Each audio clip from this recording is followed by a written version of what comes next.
Second के लिए सोचो, इंडिया रशिया से वेपन्स खरीदता है लेकिन यूएसए के साथ मिलिट्री एक्सरसाइजेस भी करता है।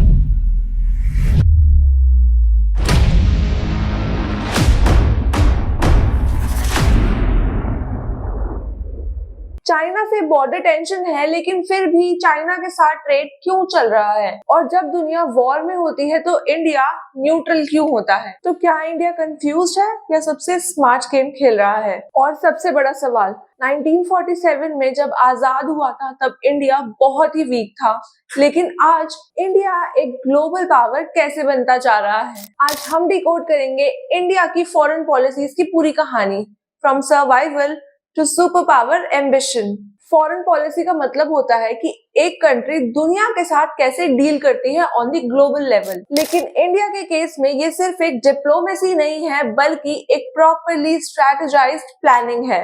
चलो इंडिया की फॉरेन पॉलिसीज की journey from 1947 to 2026 easy language में समझते हैं। तो सबसे पहले आया नेहरू एरा, जो कि 1947 से 1962 तक था, जिसमें कि आइडेंटिटी और आइडियलिज्म की बात थी। 1947 में जब इंडिया आजाद हुआ तब इंडिया की वीक मिलिट्री और वीक इकोनॉमी थी, और तब लीडरशिप में आते हैं पंडित जवाहरलाल नेहरू। और तब कोल्ड वॉर चल रहा था बिटवीन यूएसए एंड यूएसएसआर, और दोनों चाहते थे कि इंडिया दोनों की साइड आए। लेकिन इंडिया ने तब नॉन अलाइन मूवमेंट को फॉलो किया, जिसमें इंडिया ने साफ साफ कहा कि हम किसी कैंप का पार्ट नहीं बनेंगे। सेकेंड आया है पंचशील इन 1954, जिसमें कि इंडिया और चाइना के बीच में 5 प्रिंसिपल्स डिसाइड हुए। Peaceful coexistence, non aggression and respect. ये फेज था आइडियलिज्म का, जिसमें इंडिया पीस चाहता था और किसी भी तरह का वॉर अवॉइड कर रहा था। लेकिन 1962 में ही चाइना वॉर हुआ, जब इंडिया के ऊपर चाइना ने वॉर डिक्लेयर कर दिया। और ये वॉर इंडिया के लिए एक आई ओपनर था, क्योंकि तब इंडिया को पता चला कि सिर्फ आइडियल से काम नहीं चलेगा,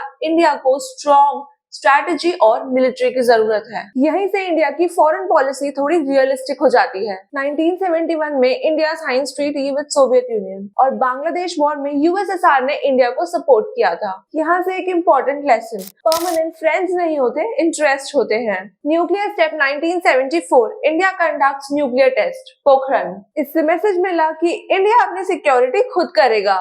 now India enters the global game. 1991 में इकोनॉमिक क्राइसिस से तो इंडिया ने अपनी इकोनॉमी को ओपन कर दिया था। फिर आई लुक ईस्ट पॉलिसी, जिसमें साउथ ईस्ट एशिया के साथ स्ट्रॉन्ग रिलेशंस होने लगे, जिससे ट्रेड और कनेक्टिविटी दोनों में बेनिफिट हुआ। 1998 न्यूक्लियर टेस्ट, जब इंडिया ऑफिशियली एक न्यूक्लियर पावर बन जाता है, but with no first use doctrine. India US relations improve हुए, न्यूक्लियर डील साइन हुई और स्ट्रैटेजिक कोऑपरेशन डिसाइड हुआ, और इसी के साथ इंडिया अब ग्लोबल स्टेज पर एंट्री कर चुका है। लेकिन मॉडर्न इंडिया ने यूज किया मल्टी अलाइनमेंट स्ट्रोक। अब इंडिया एक नया गेम खेल रहा है, दैट इज मल्टी अलाइनमेंट, जिसका मतलब होता है यूएसए के साथ पार्टनरशिप, रशिया से डिफेंस, चाइना के साथ ट्रेड और इंडो पैसिफिक में important role. Now some important policies, act east policy, जिसमें एशिया और इंडो पैसिफिक पर फोकस है। Then neighbourhood first and Sagar policy, यानी कि Indian Ocean policy. Strategic groups है क्वाड, जिसमें आते हैं इंडिया, यूएस,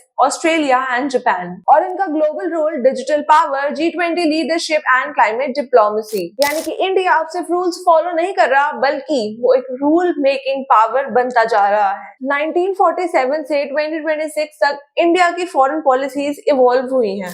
आइडियलिज्म से रियलिज्म, रियलिज्म से स्ट्रैटेजी और स्ट्रैटेजी से लीडरशिप। मतलब अब इंडिया किसी एक का फॉलोवर नहीं है, बल्कि अपना गेम स्ट्रैटेजिकली और स्मार्टली खेलता है। तो अब तुम्हें समझ आ गया होगा कि क्यों इंडिया हर वॉर में न्यूट्रल रहता है, क्योंकि वो कंफ्यूज नहीं, कैलकुलेटेड है। अगर आप भी ऐसा एग्जाम ओरिएंटेड कंटेंट और देखना चाहते हैं, then do subscribe Vidya Setu institute.